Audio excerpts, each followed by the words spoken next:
Well, hey, thank you so much for joining us on inspirecast today. We're so excited. Got a great conversation coming up with Val. Val's on staff. We'll talk to her here in just a minute. But before we do that, just want to give you a quick update about a pretty cool event that we have coming up here at the church on Sunday, June 29th. That's going to be our next Baptism Sunday, which we love Baptism Sundays around here. They are fun, they are exciting, they are powerful. God just seems to really move like in people's hearts during that whole weekend, and so we're super excited about that. So if you're someone who has been thinking about or is wanting to get baptized, then the best way to do that is by clicking the link that's in the description for this actual video or for this podcast, not video, podcast. Just click the link in there, and then you can get signed up, and you can choose what service you want to be baptized at. If there's a specific pastor you want to have baptized you, we can do all those things for you. So, but again, really, if you're feeling that God is kind of calling you into a deeper walk with Him, or is calling you to put your faith, hope, and trust in Him, and leading you to be baptized, then get signed up ASAP, because we would love to have you as part of that. So that's what we got coming up. It's going to be great. It's going to be fantastic. So with that said, I'm excited for today because we got Val here. Are you excited, Val? Sure. Yes, I think you're the person who's taking the most notes I've seen. To be ready to go, which is great because I kind of wing it and you detail, which talks more about our personalities too. Right. Yeah. Not that I wing it all the time in life, but you're definitely more detail oriented than I am. I'm working on those things. It's how I'm wired. That's what. It's how I'm wired. Exactly. Yeah. We're all wired that way, and that's where you're wired, and we love that. So, are you excited about today? Yes. Okay. Good. Yeah, because you're one of those people who are kind of do behind it. You're behind the scenes, but you're also in front of the scenes, and we're gonna talk about all about that and the different roles here and who you are. It's gonna be great. All right. So settle up, partners. It's gonna be a fun ride today. So with that being said, though, it's almost June. Yeah. And the weather's finally feeling nice. It feels so good out. Summertime. Great. It's great because it's not winter. So, what do you love about summer? I love the sunshine, the warmth. Yeah. When I was teaching, because I'm a retired teacher, Hey-o, so when I was yeah. teaching, it was that break to have more time with family and just be able to breathe a little easier, Yeah, there you go. not so task oriented. Yeah. So yeah. Cool. What's your favorite thing to do now, in the summertime? Now in the summer. Now. Well, actually, hold on. Let's pause. What was your favorite thing to do, when you're when you're a teacher, when you're off for the summer, home with family? What was your favorite thing to do then? Okay. And maybe now, what's your favorite thing to do during the summer? So then it Yeah. was usually trying to get done projects that we had to put off, Bingo, yeah. and just enjoying being outside because during the school year I tend to be very task oriented, Right, and yep, so yeah. during the school year I often didn't find time to enjoy nature. I'm seeing so much more of all the seasons, but anyway, now of course Yeah. it's time that I can have with our grandkids that live here, There you go, yeah. and then also go and visit our grandkids that don't live in the area. Okay. Some live out in Maryland, and our kids, of course, but Right, kids and grandkids. Okay. Just love being by the water. Oh, yeah. It's the best. Yep, even if Yeah. we can't get in it, just love being by it. Oh, Yep. dude, it's so Yeah. relaxing to me. It is. I don't know what it is, but Yeah. when you're close to water, it's just Yeah, this feels good. it's great. It's great.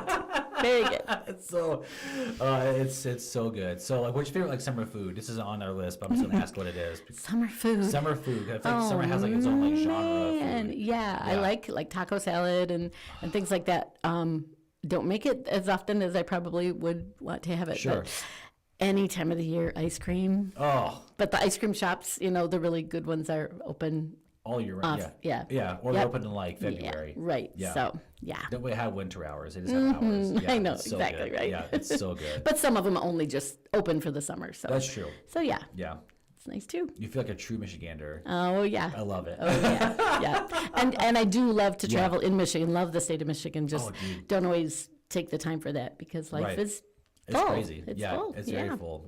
Yeah, I mean, for someone like coming from Indiana, moving up here, I didn't know what to expect with like, especially like West Michigan. Sure, yeah. And like how awesome and beautiful it is over here. This is a great place to live. Yeah. It really is. I think so too. If you're looking for a place to live, West Michigan's where it's Here's at. the place. Yeah, like here's our pitch. For sure. So here's our pitch. It's Pure great. Michigan. It's so good. I love Pure Michigan. It's great. It's great. Okay, so man, you have been like knowing you and knowing like your life. You've been a part of like church. I think since before you were born. Probably, yes.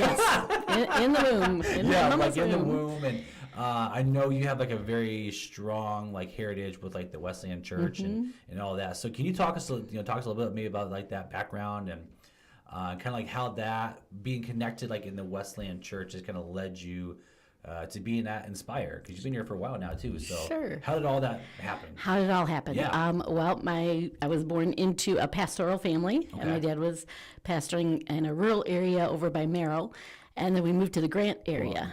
Where's Merrill?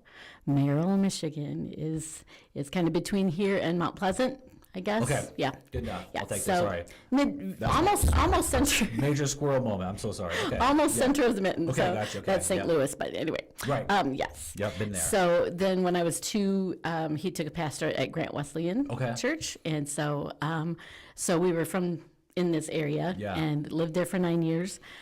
Moved a few more times. And then when we got married, before we got married, when I graduated from college with a teaching degree, some people from the Grant Church knew that I had a teaching degree and a job had opened up in this area. And so I applied and was hired at Grant Public Schools. Nice. Yeah. Very cool. Taught there for 3 years and then got married to Scott, moved away, but God brought us back up in the area. And so, the Wesleyan Church is very near and dear to my heart. Sure. I love our church. Yeah. And we had settled up back in Grant before our kids were born. And I was teaching in Grant, and Scott was teaching in the Kentwood area and driving and just enjoying ministry. Yeah. We were involved heavily in worship ministry at Grant Wesleyan. And then there just came a season where God was saying, it's time to move. And I'm thinking, wait, I'm not a PK anymore. I don't have to do this. I don't have to move. I settled. I know, right? Okay. Yeah. But and so leaving a church that has been your home when you were younger, and then when I was single, and then married and had our kids there, they were dedicated there. It was hard leaving, but it was clear that God had something different for us and likely different for that church as well, to step into some of those roles. And so we came, the girls were juniors in high school and the boys were 8th graders. And they just flourished. And we got involved first in worship. I got involved in worship.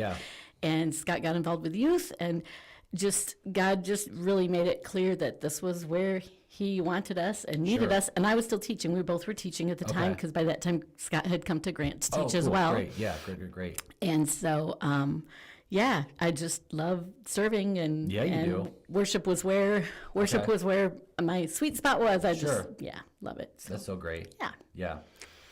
So that's the story. That's the story of how we got here and how we knew that God, God definitely orchestrated it. And just looking back now and at our kids and how they're involved in ministry as well. Yeah. That's great. Yeah, you guys are a very musical family. Yes. I grew up in a musical family. I'm the youngest of 4 girls, and so that was back in the day of a lot of solo pastors, and so you did what needed to be done. Right, you did what needed to be done. My mom was pianist and then organist, and if there wasn't special music, girls, I'm just saying, so right now. Yes. Did you ever have to we were just put on the spot? No, probably sometimes too. Yeah. Hey, I need to do something. Right now. Val's going to sing a song for you now. Probably in those early, my dad would, he would be a fan of that. But, And I did have a music minor in college, too. That's very cool. In fact, my first year teaching was music.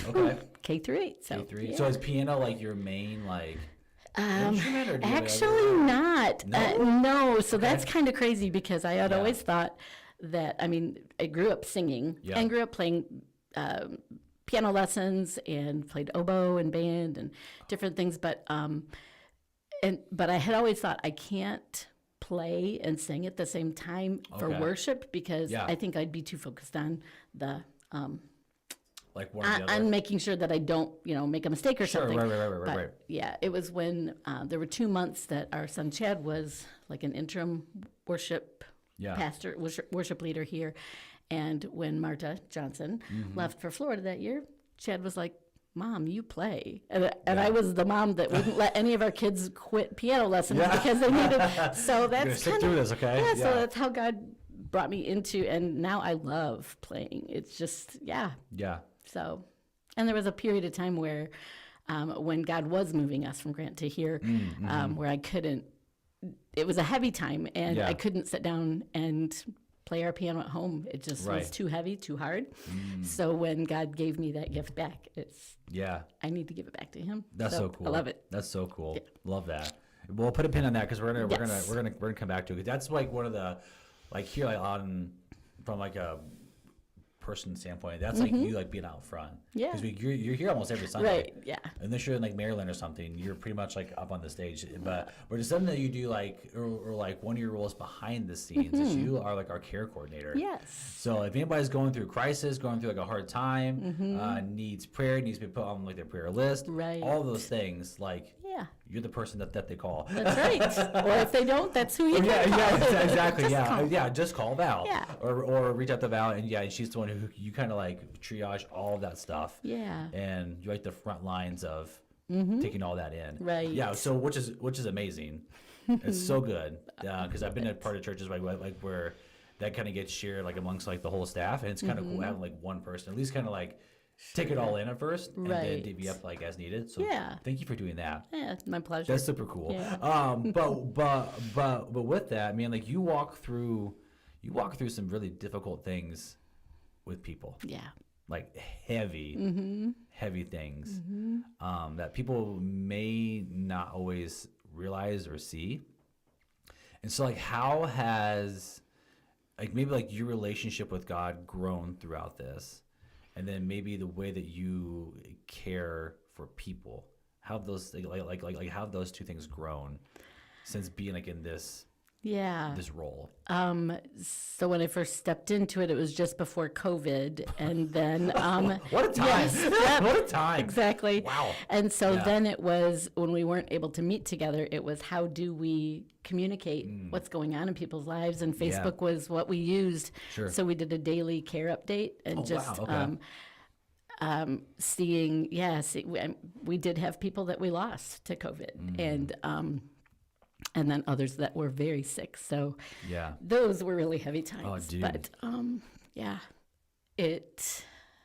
I think God just continues to strengthen and show me how He had compassion and care for others.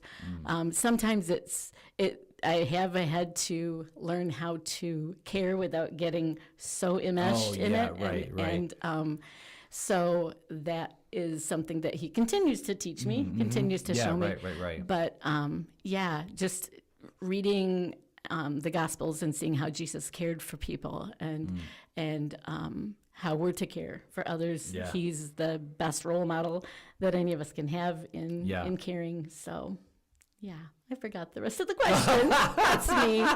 That's okay. Yeah, so that's about how you kind of touched on maybe like how you learned how to care for others. How have you like maybe grown in your relationship with God? Yeah, just By being part of like the care. and depending on Him, relying on Him. I probably being a teacher and being the youngest of 4 girls and just and no brothers. And so if there were things that needed to be done that my dad needed help with, you just do it. And so I think I grew up learning to, there's a need, fill it.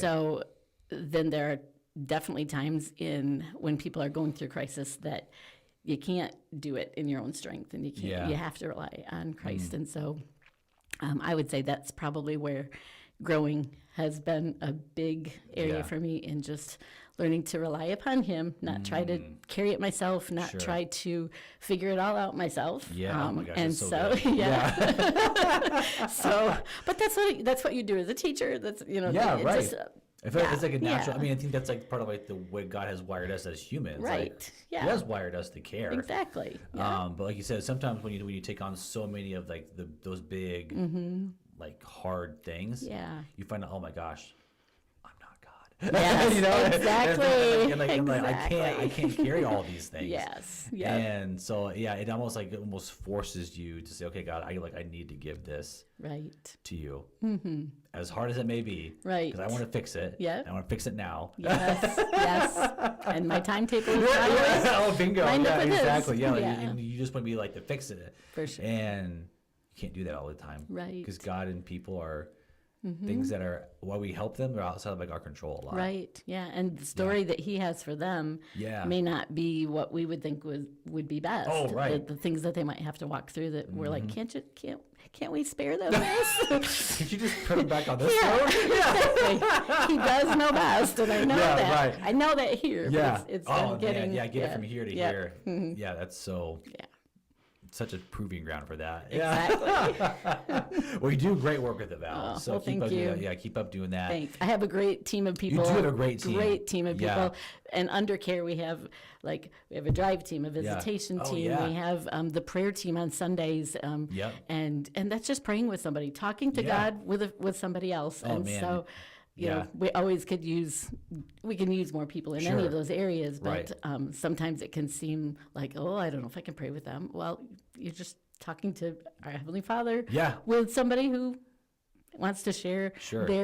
their load, make their load a little lighter by sharing it with you. Right. And so, yeah. Yeah. I mean, like the prayer partners, especially on Sunday morning, it's great because you someone there to listen. Yeah.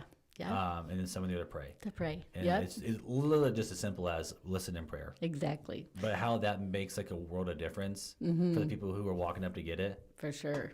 For sure. So simple, but so good. Yeah. And we have other teams too. So if you're interested, talk to me about it. We Yes, have plenty, yeah. but Oh, I yeah. would not be able to do, Oh, and, no. and with staff, Yeah. everybody else reaching out to people as well. So That's great. I'm appreciative. Yeah. Now, one of the things that you and your husband Scott do that kind of like is your guys' like jam is Celebrate Recovery. Yes. It's such a cool ministry. It is. It is. So for those who may not know what Celebrate Recovery is, can you talk a little bit about what is Celebrate Recovery, like Sure. how you got it started, Yeah. and like what's like your hopes and goals? I and- would be happy to. Yeah. You love CR. I do. I do love CR. So the first part's going to sound like a canned, but, Right, I but know. Celebrate Recovery is Yeah. a 12-step Christ-centered recovery program that's designed, or ministry, designed to help with all of life's hurts, habits, and hang-ups. And I know that sounds like, oh, yeah, cheesy. But really, that out. the principles are based on the Beatitudes. Oh, wonderful, in Matthew 5. And so, and they go with the 12 steps of recovery, likely first from AA, but also, tweaked by John Baker, who founded it over 30 years ago. Okay. And it's just, it's a place where people can come and be real about what they're going through. Hurts. Everybody's been hurt. We've all been hurt, right. and we've likely all hurt somebody else. And so there are those things to work through. I talked earlier about how it, how I have a tendency of trying to fix it myself, and and carrying things too much, and not being able to shut my brain off with those things through attending CR in another city, and then being able to bring it here. I've come to understand a little more about codependency and just how you can be addicted to people and to their problems and to trying to fix them.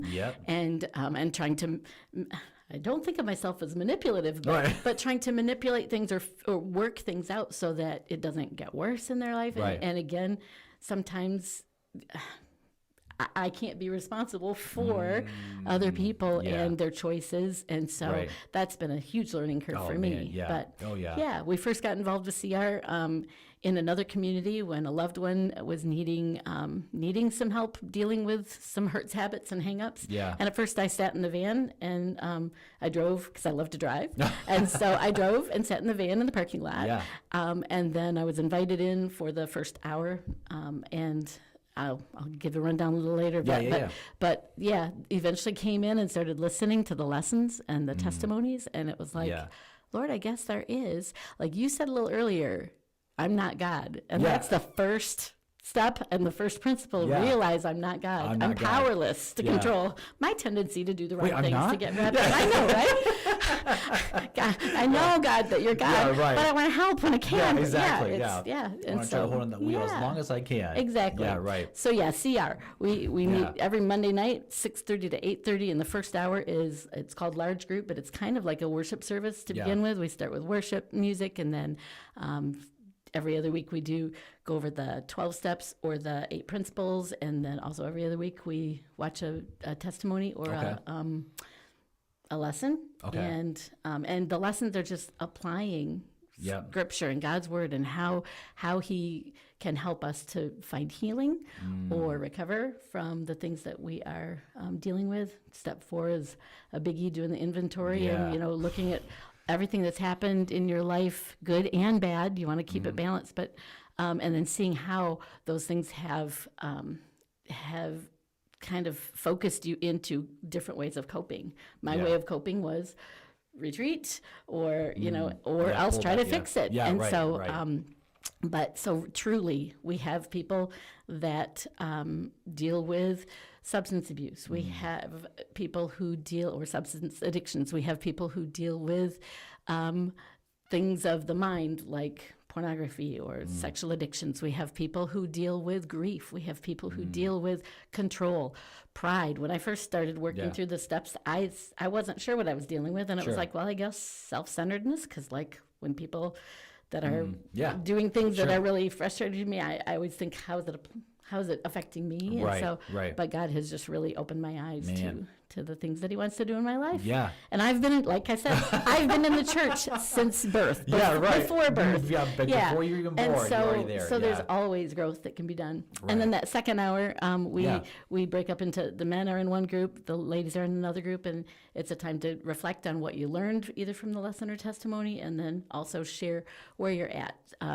If struggles, victories, because victories help give hope to other people that, hey, this program can help me too. It can help you, And so it's just been so rewarding to be a part of it and to continue to attend and continue to lead it. So I'm just really thankful that God has given us the opportunity to do it here. And next steps, there is a youth program and a kids program that we would love to have here.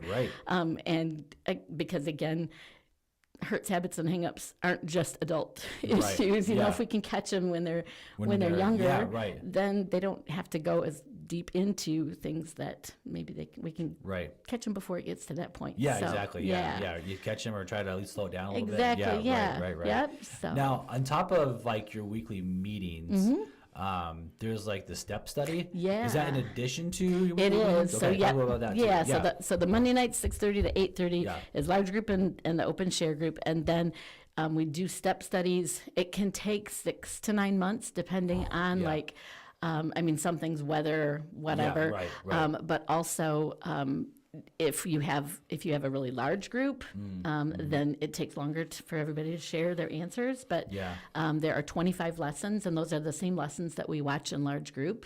So throughout a year, and so step study. You go through each lesson, which it's 2 weeks per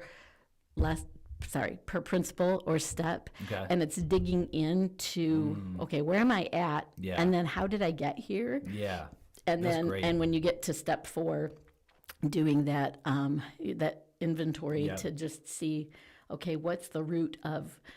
A lot of other leaders will say, nobody at the age of 3 or 4, what do you want to be when you grow up? Oh, I want to be codependent and try to fix everybody's problems. Or I want to be addicted to people, or I want to be stymied by control and issues and things.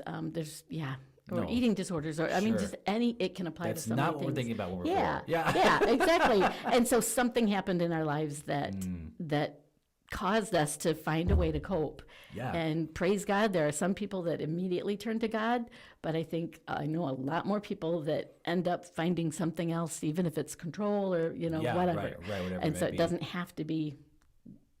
Anyway, it applies, this ministry can apply to anybody wherever they're at. Yeah. Larger churches that have larger CRs have open share groups and actual step studies that deal with maybe just one issue. Oh, wow, okay. But we have mixed right now. But the beauty of that is you can see how God is working using the same things, and it's all based in Scripture. Yeah, right. To help people find healing and hope. So I love that. I love it too. It's so good. Yeah, I know. Like in staff meetings on Tuesday, like you always share. And like our wins, like wins that you've had for the night, the night before. For like 12 hours before. Yes, and exactly. It's so like energizing to hear that kind of stuff. So Thank it's so you. good. Thanks. Yeah, you guys are doing good work with that too. But also like with that, like, what's something you wish maybe people who aren't a part of CR, because even it's something that so often you hear someone go to something like CR or going to like therapy, you can say, why can't you just get over it, you know? Right, just suck it up and move on. You know, like, what's the big deal? Right. But like, what's something you maybe wish people would know about, like a recovery program like CR, Sure. That maybe helps people like on the outside see, okay, like we're not just telling people to suck it up and move on. Right. No. We're helping people move through this. Exactly. So for the people who are on the outside, like what's something that maybe like you wish they knew about CR and like in the recovery like program? Yeah. So I probably in earlier years of my own life with loved ones who were going through some addictions, I was like, come on, just trust God and it'll go away. Yeah, go away. But there are some things that get, can change brain chemistry, can change. And so it requires more, I guess, and that support. And the other thing about Celebrate Recovery or probably other recovery programs is you're sharing, you're being vulnerable in a safe, there's anonymity, confidentiality. So truly, I feel confident that whatever I would share would not leave that room. Yeah, right. And so there's that, but having that support in Celebrate Recovery with the steps, you could do the first 2 steps by yourself. Right. You could. Yeah. The third step is choosing to commit my life and my will to Christ's care and control. That's and so from there on, you can't do it alone. You do it with God, but also then you're getting to a point where you're sharing with other people, because when you do that inventory, it's admit to myself, to God, and to someone I trust. Yeah. What I'm dealing with.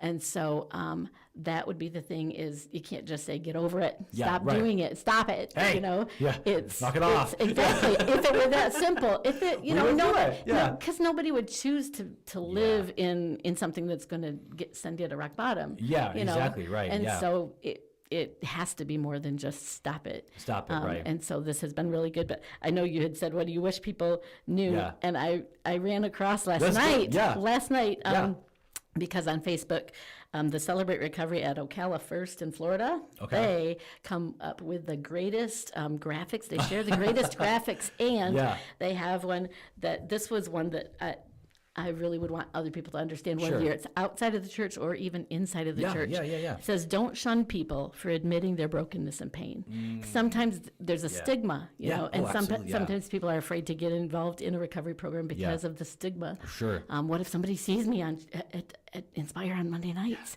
You know what? It's okay. Instead, don't shun them for admitting their brokenness and pain. Congratulate them for taking the first step in finding healing. Yeah. And so good. Yeah. It's just love it. Yeah. I love it. It just gives you like excited goosebumps for it. It does. Yeah. It does. Life for people. Yeah. Yeah. And to see, it's been evident to see in people's countenance when they've really been struggling, and especially when they're in a step study. Yeah. And then you start to see their face have a lighter. It doesn't just light up, but I mean, have a lightness to it, and their spirit has a lightness to it. And I've even mentioned that. Freedom there. Mentioned that to somebody else that was like, I can see, and not even in our CR, in another CR, but it was like, I can see that this is really, making a difference. Right. And they were like, they're appreciative that it was shown, because that's what they were feeling. Yeah, right, exactly. So, and it's so good because like there have been just like a handful of people who I've met here at Inspire who have gone through CR, and like one of the first things I get, like, I don't even like ask them about it, and I'm like, hey, what's your name? How are you? I'm good. I went to CR. And it's like, Great. And it's like the number of people who have been impacted Yes. by the ministry that you and Sky are doing through like through CR. It's just amazing. Well, we have a team too. I know. That's okay. You and your team are doing like amazing work. They're it's great. so cool. So with that, I know like kind of like I mentioned a few moments ago, like every Tuesday morning you're giving us like anonymous updates and like anonymous like stories of wins. Yes. Could you maybe give us and like our audience a couple like some wins that Sure. that maybe you've experienced or seen like the last couple of weeks with some people at CR? Yeah. Well, even I'll make this one personal, even for myself. Yeah. Just because I've recognized too that that codependency is what I'm trying to get at the root of to just not be be stuck in that. And so my default when problems would come up, or even problems for somebody else, when those would come up, I would tend to default into a certain way of responding. But then having gone through the step study and recognizing it and just continuing to give that to God every day, because it took me however many years old I am. It took me that long. No, I'm 61, but it took, this didn't just develop in a year or two, so it's going to take a while for those to, but just even last week, there was a situation where someone was wanting help. It wasn't somebody from our church, but somebody was wanting more than what than I knew God was wanting me to step back a little bit and let her take some responsibility in this. I get and that. yet she's been told she's too much. She's been, people have walked away from her, and so I was trying not to do that. But as I'm texting her back, saying, what I could do, I'm saying things that it's like, Lord, you've told me not to go quite that far. Like being a sponsor rather than an accountability partner. And so I was like, I think we need to. And I got this text done and then thought, Lord, I'm sorry, because you just talked to me the last 2 or 3 days and said, this is too much. So I drew a line and then texted the rest and said, you know what, to be true to God and what he's been talking to me, this is what I need to do. And so sometimes it's recognizing. And I know this doesn't sound like a super exciting word, but it's great to see for me that it's like, okay, Lord, you've shown me and I'm aware of it. And now I need to walk in that light that you're giving me.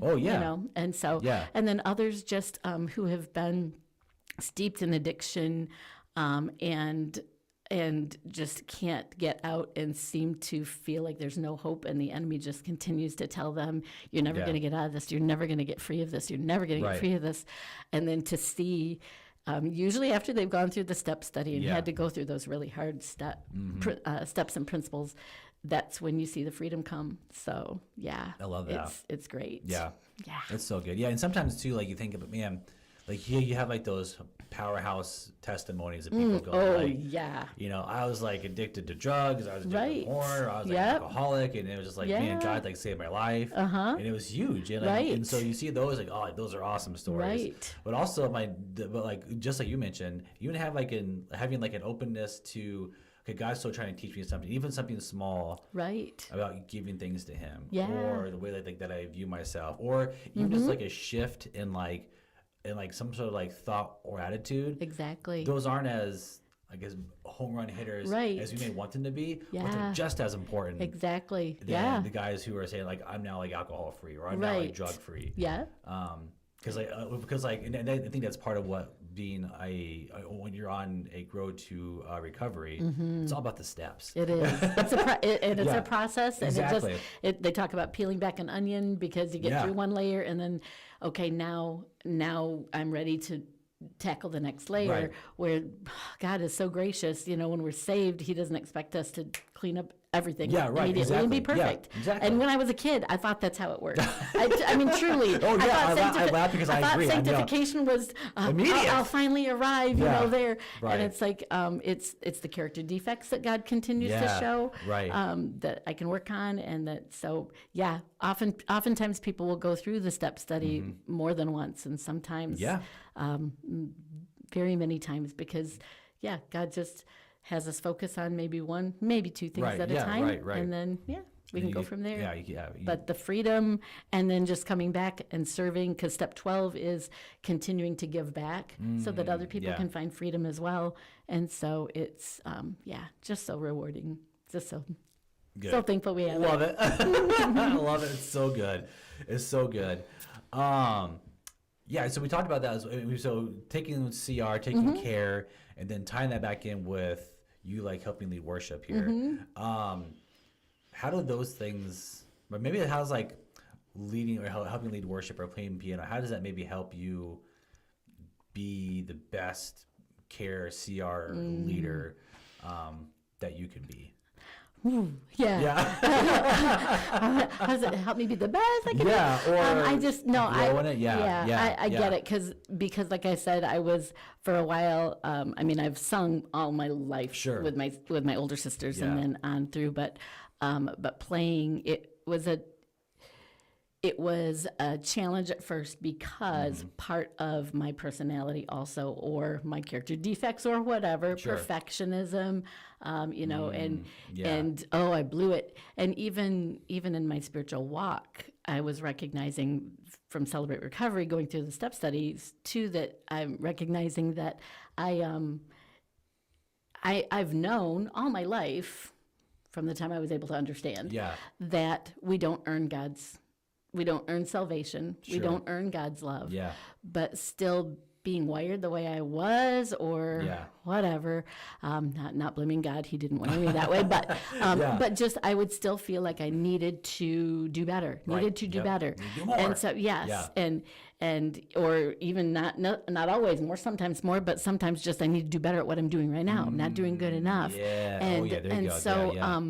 So in worship, it was the same way. Every mistake I'd make, or I would just, and it's like, no, you're up there, not up there, but we're leading worship. And so I need to remember I'm worshiping God. And so that's where when I give for care and CR, I get back also from those things.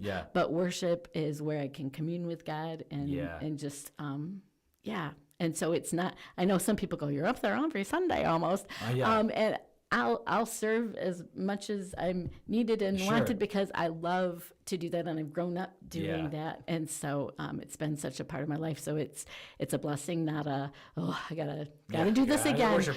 I love it. It feeds my soul and hopefully helps others enter into worship as well. Because that's where where we get the most communion with God is worshiping Him. Absolutely. So do you feel like when you are like playing the piano, is that a time for you to even like rest? Sometimes it's restful. Okay. If it's a new song, or if it's in a key that I'm like, oh goodness, no. Sharps. My mom always changed keys that were in sharps. She would change them to flats and have everybody else have to play along with her.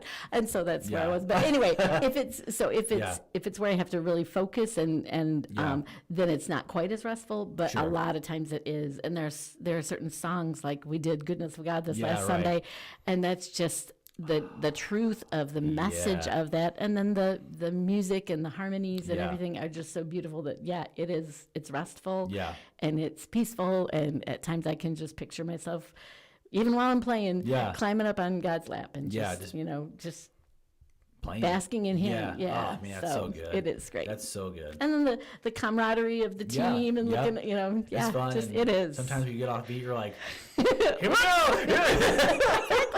Just keep playing.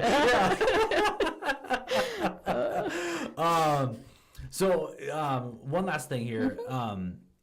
If you could leave like a message with anybody who's watching this, and maybe especially those who may be struggling with some things and haven't maybe brought those to light, or they've been scared or don't know what to do next, like what word, like what encouragement would you give like to those people who are struggling in like a silent kind of way? Okay. I would say you're not alone. Yeah. Believe that. God, yes, God is for you. Yeah. God is for you, and His people are for you, and whether it's CR or whether it's Inspire Church or whether you don't live in this area and it's another church. Yeah. God doesn't want you doing this alone. And if someone is in a situation where they are totally alone, there's no one around, like if they're in solitary confinement in a prison, or if they're, Sure. you can, with God, make it, but it's so important to find someone else that you can be real with, vulnerable with, Right. and just let them know that you need help, you need prayer, and then if you're in our area, we would love to have you come to Inspire Church. Sure. And even like the baggage series. There's been so many series that Pastor Matthew has started, and our other pastors have preached as well, that people are finding help even outside of CR. Yeah. But we would love to have you come to Celebrate Recovery as well, because you'll find a community of people who genuinely love each other, who realize life. There's a lot of things that happen in life that get us on the wrong road, and we can encourage each other and help each other. But reach out. Don't let the enemy will not make you. The enemy will try to tell you that no one will understand, that everybody will hate you, that your sin is worse than everybody else's sin, and that you're never going to make it. And if you continue to listen to those lies, then we can't help. But if you can recognize the enemy's voice and say, no, you're the father of lies, I'm not going to listen to you, I'm going to reach out and get help, and just be vulnerable. Be vulnerable, be real, where we would love to have you. Right. I don't know. That was good. No, that's great. That's so good. That's so good. So Val, this has been so fun. Well, thank you. This has been a blast. Yeah, you did it. If you're watching and you'd be interested in like helping join like your care team or be part of like Celebrate Recovery or be on the worship team or whatever, you can come talk to Val, and she'll help get you plugged in with that kind of stuff. And and again, you have an amazing team with care and with CR, and you're always looking for more. So if you're feeling God kind of like leading you toward that, then come talk to Val, and she'll get you plugged in with that. But again, thank you so much again for this today. Thank you for tuning in. If you are watching, like and subscribe on YouTube, and so you don't miss out on any of our upcoming series we have coming on. And then also you can go back and watch previous episodes and see what we're all about here at Inspire. So thank you.